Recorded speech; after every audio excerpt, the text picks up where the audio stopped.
Good afternoon, people. It's a fantastic day for September. September 22nd, I believe. Very nice out. Very nice. I think I might go for a motorcycle ride later. Anyway, I thought I'd make a video. AFib's been keeping me from doing a whole lot of hiking, but I thought I could at least touch base and make some sort of video. So I thought I'd talk about habits today. There's a lot of habits that become addictions. And addictions of all kinds. Whether you're addicted to food, addicted to coffee, alcohol, weed, your phone, movies, I don't know, but you know, there's way too many addictions. And it's up to you to break these addictions. I have addictions. Everybody has addictions. You can't say you don't have addictions. There's something everybody is addicted to. Kids are video games. I know a lot of people think marijuana is not addicting. I smoked weed for a good many years. Probably since I was about 15.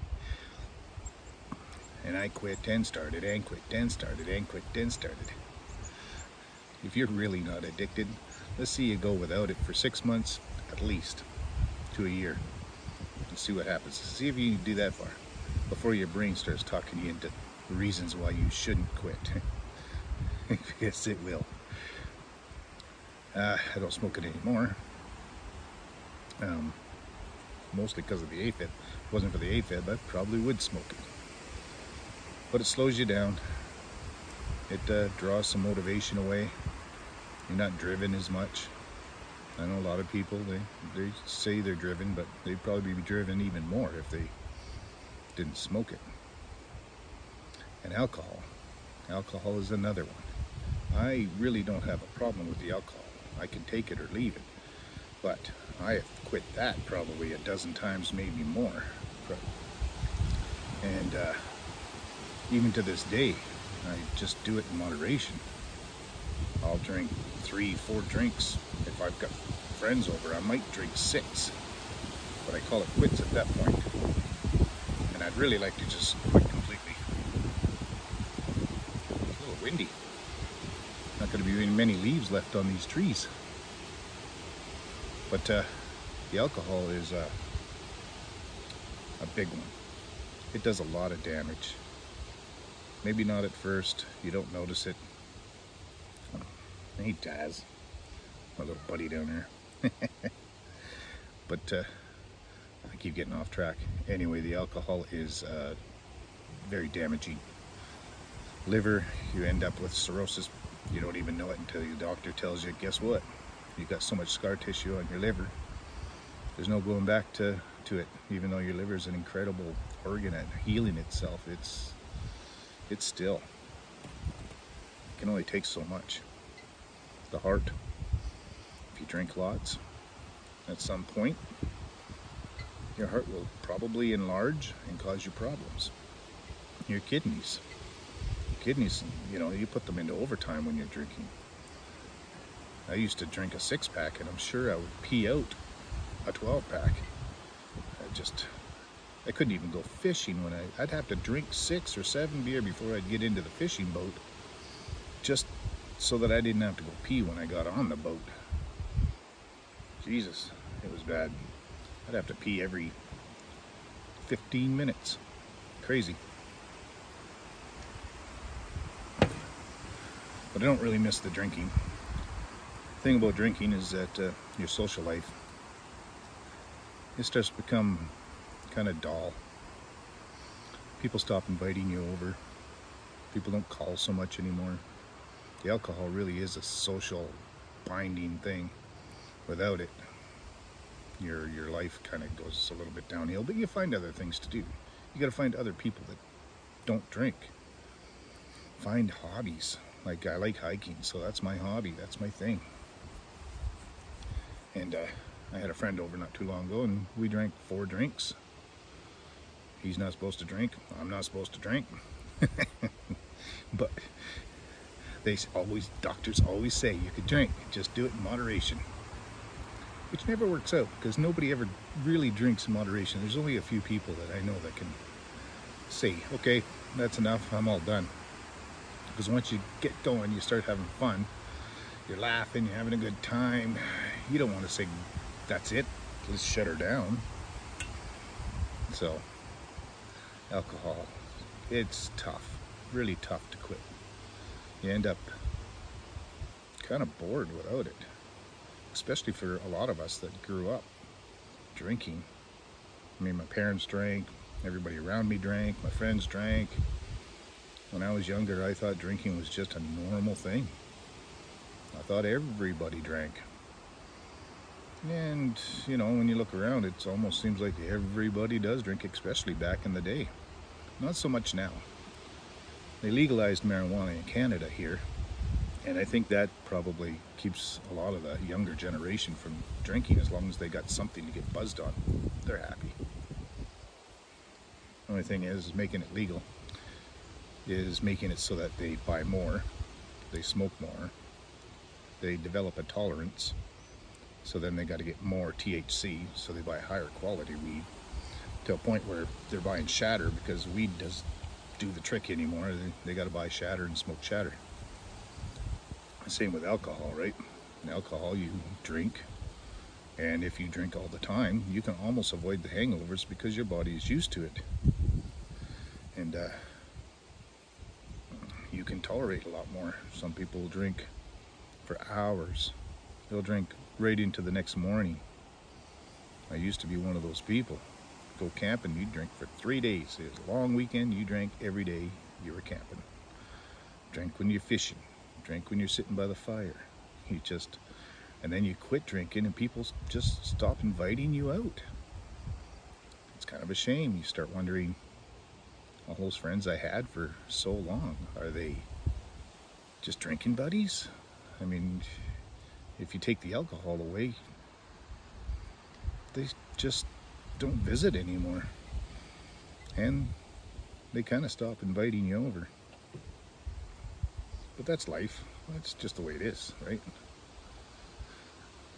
I've seen some pretty impressive people. I used to work at a bar, and some of them used to they'd have a tab, and they would, in the 2 weeks, paycheck to paycheck, they'd have to give up most of their paycheck to pay their tab. And some of them quit drinking, and they're doing great. And that's, you know, kudos to them. It's not an easy thing to do, but basically they had to change their whole life. But some of them are going on vacations all the time. They got so much extra money. They're going fishing without the alcohol. They found friends that don't drink. Their health has improved. They're, you know, everything. There's so many positive points to not drinking. Drinking can be hard on your friends. It can be hard on your family. It can be hard on your health. And you give all that up just for that bit of relaxation and fun. And, you know, you got to ask yourself, is it worth it? Now, food can be addicting too. But the food industry has made it that way. The human body craves certain things, and during evolution, we would crave these things and remember where these certain foods were because we needed them. You need your sugars, you need your salts, you need your fats. But we live in a time now that you can get those every day, all day, anywhere. When we were coming up through our evolution and people were hunting, they would know where the fruit is, they would know, and they could eat it and it would be fine because they're not eating it all the time and they're not laying around. They had to hunt for it, so they exercised, they worked hard to get it. And now the food industry knows this, and they load your food up with salts, sugars, and fats. And addiction sells. You look at anything that sells things that are addicting, and you'll notice that they do very well. There's a beer store every, 2 kilometers. There's now pot stores, about the same every 2 kilometers. There's fast food restaurants. They're like every 1 kilometer. And every one of them have a very successful business because the top seller is addiction. And when you go to the grocery store, all these frozen foods, boxed foods, processed foods, they're loaded with sugars and fats and salts. And all of these things make you want to buy more. And something you just throw in the microwave, so it's easy. You have access to all of this. Coffee. I'm having a coffee now. I've tried to quit coffee. It's one of the less evil things, but don't let them fool you.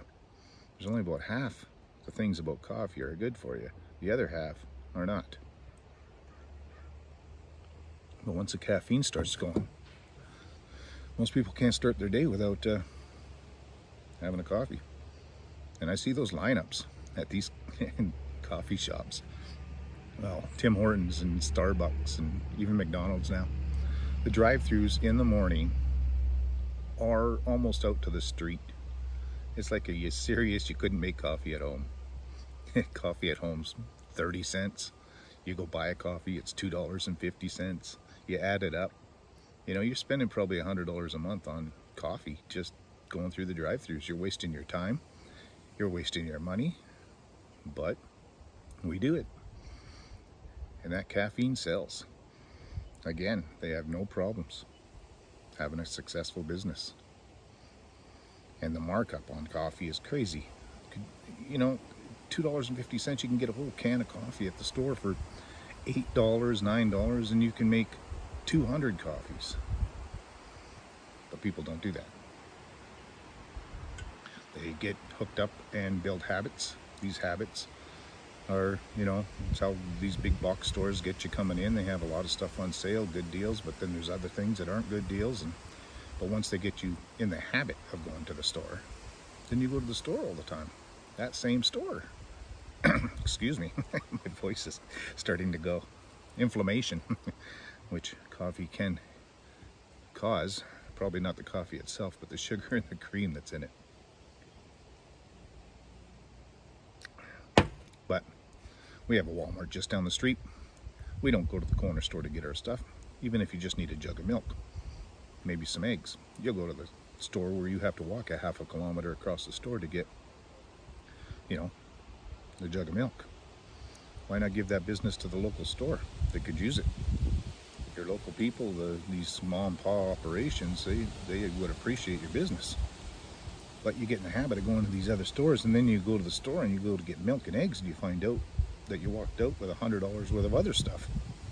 They're very good at doing what they're doing. And these all lead up to very, you know, precision studies that figure out what people are going to spend their money on, how the brain works in the human race, how you can, you know, advertise and get people to come to your store. And then there's video games for kids. I can guarantee you that there's been millions of dollars spent on studies on how to get kids addicted to video games. The only thing people don't get addicted to is all the health stuff. You don't even hardly see advertisements for vegetables, fruits, but you see lots for pizza, burgers, Boston pizza, all that kind of stuff. They know what they're doing, but they can't get you addicted to health food. So they don't bother even advertising it, which they should. There's a lot of things in this world that you really have to have the discipline. I've always believed that if you want to do things, your very first step is to just face the fact that you've got to be disciplined. At least until the habit and the addiction wanders off, because eventually it does. These things go away. Alcohol's a tough one because it's not just the drinking you're giving up. A lot of times you're giving up your lifestyle, your social life, your friends. Sometimes, you know, even family. A lot of families, the whole family drinks. But it's tough, very tough. I'm addicted to, a little bit addicted to hiking. I really enjoy the hiking. Hopefully I get back to that. They'll fix me up. all in all, I'm in pretty good shape. The AFib is not directly a heart problem, it's an electrical problem that involves the heart. But I have nothing else wrong. I've always been into health. I've always read about health. I've always studied. I haven't always been disciplined enough to get rid of some of these bad habits. Like the rest of you, I am just human. But you got to remember that when you're being disciplined, you're going up against all these other addictions. The alcohol that's every 2 blocks, the pot store that's, you know, within walking distance, the junk food that, you know, you don't have to dirty any dishes, you don't have to cook, you don't have to clean, you just go to the store and buy, you know, a big old cheeseburger, fries, and a Coke. Spend $15, $20 on it when you could have went home and just made it, but no, that's too much work. It's easier. Plus their burger probably tastes better than yours. So you got to really be disciplined. And the drinking is really the tough one. It's tough. But once you get past the barrier, oh, it's great. A lot of your health problems go away. I used to have numb feet, and I thought, what the heck? I got any apathy in my feet. But you know, since I've been eating healthy and doing the right things, it's gone. There's a lot of things that are gone. My skin complexion's better. The numbness in my feet is gone. Now if I can just lose more weight, that's another thing, right? You go out and eat all this fast food and all this processed food and this food that, like in the grocery store, they put all the delicious, fast, processed stuff out around the outside, and then the health stuff is usually somewhere hidden in the middle. Right, Taz? You guys want to see my cat? There he is. He's going to take a nap. Nice day for a nap. Outside. He loves it outside. His addiction is hunting. He goes and gets all the mice around here. But again, I shouldn't make this video too long. Remember that discipline needs to be the #1 thing you're thinking about. And if you can find people that encourage you to back you up on your quest of getting rid of whatever your addiction may be, that's great. Those are the people that really appreciate you. And if you need other encouragement, there's videos like my videos. Hopefully maybe this will help somebody else make the right positive decisions. And then there's other videos on here too that get a lot of information from other people's videos. So sorry about that. The phone just went into low power. I'm gonna have to let you go pretty quick anyway. So anyway, the phone addictions too. Terrible. Everybody's on their phone. Nobody's visiting. Nobody's doing the right thing. It's like, and they study that. They know how to get you to just look at your phone all the time. The advertisements sell. That's why they do it. They want you to notice their products. So they put other things in there and you watch, and the ads come up and the other things come up, and you build an algorithm, and then they know exactly what you're looking for, so they can advertise those particular things to you in particular. So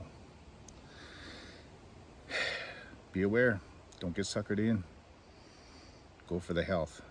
Live a happy, healthy life. Because when you do, you don't get old till you got to be in your 80s. People that live a healthy lifestyle live a good life. They feel good. They're energized. They don't feel like sleeping all the time. You lose the weight, and all that energy doesn't go to carrying the extra 20, 30, in my case, 50 pounds. You know, I don't look like it. You know, I don't look like I'm 50 pounds overweight, but I am. They say I should weigh about 200 pounds for my height and everything else, and that's what I'm trying to go for. Even if I get down to 220, I'll be happy. So, and more energized and feel good. and no brain fog. Your brain suffers too, especially with the alcohol and the weed, of course. Really affects the mind.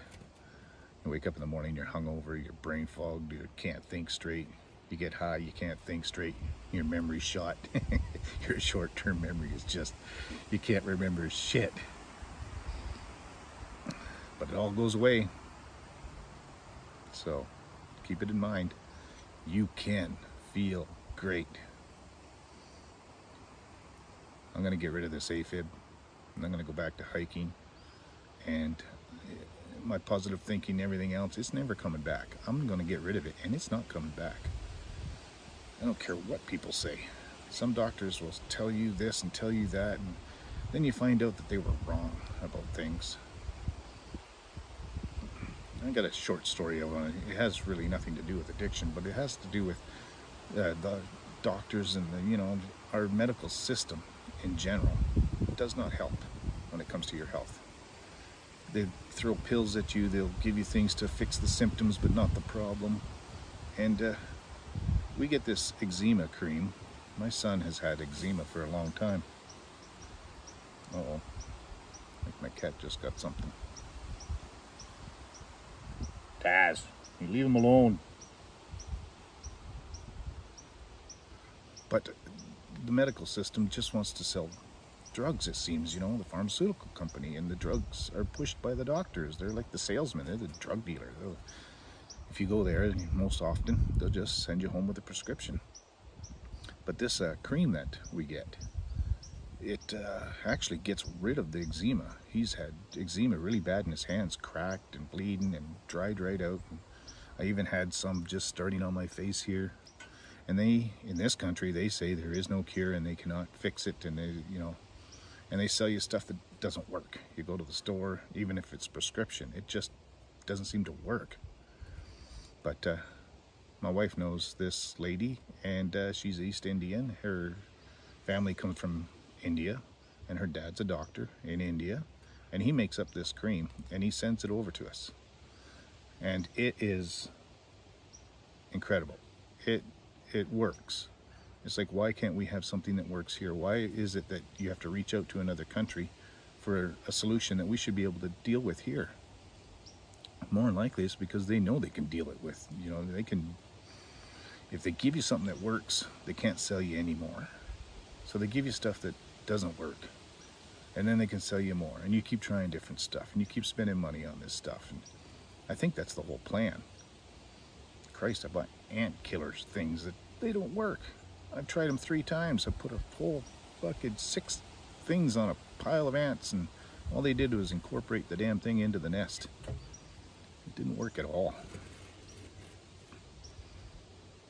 So, in this world, you got to be smart. Right, Taz? All right, so I'm going to let you go. Remember, don't let them outsmart you. Do what's right. Feel healthy. Stay walking. Keep moving. You don't have to walk fast. Just walk. You don't have to walk long. Just, 20, 30 minutes. Eventually, you'll work your way up to more and more, and you'll probably enjoy it. And you'll want to do it. I always find that the first 15 minutes, I just want to go back home. But after 15 minutes, I end up walking farther than I wanted to. There's things that happen in the body when you exercise. Your endorphins go up, and your serotonins, and your dopamines, and all these happy hormones. So definitely get moving, get walking. All right. Thanks for watching. Subscribe. Hit the notification if you want. I'm just making these videos for myself. I don't push my product. I'm not making any money. I'm not trying to make any money. I just like to help people. I've watched a lot of videos. I've read a lot of things. I've studied a lot of things over the years, many, many years. I'm no doctor. Don't take all of my advice. If you have anything that you're going to change or do, please go see your doctor. Write down the questions, because here they only give you 10 minutes at the most. A lot of times I've been keeping track. I get 4 to 7 minutes of my doctor's time. So write down your questions so you don't forget. And you ask him these questions. And make sure that you get the right answers. and he'll tell you whether you can do it or not. That CBD I was using for anxiety works really good, but it made me way too relaxed. It worked too good, but it did help the anxiety. And I talked to the pharmacy guy, which we do here, and he used to be a doctor, and he stopped being a doctor and he got into the pharmacy business, and he's really smart. I'm always asking him questions, and they say, you know, if you're not sure, ask your pharmacy guy. So I asked, and he said that CBD is fine. He looked it all up. He called me at home. He told me everything is fine. He says just pay attention that, you know, whether you're lightheaded or if your blood pressure drops, because that can happen, because probably you're too relaxed. Your blood pressure just blah. You're just but I don't take it all the time. I only take it basically at night if I'm feeling anxious, because through the day it makes me way too relaxed. I can't get nothing done. So that's my tip of the day. If you're going to use CBD, start off small, work your way up. I bought mine, started off at 50 milligrams, and it's too much, too quick. I should have started off with the smaller amount. Now I can't even take half of it or anything because it's in a capsule. It's all right. Come here. There.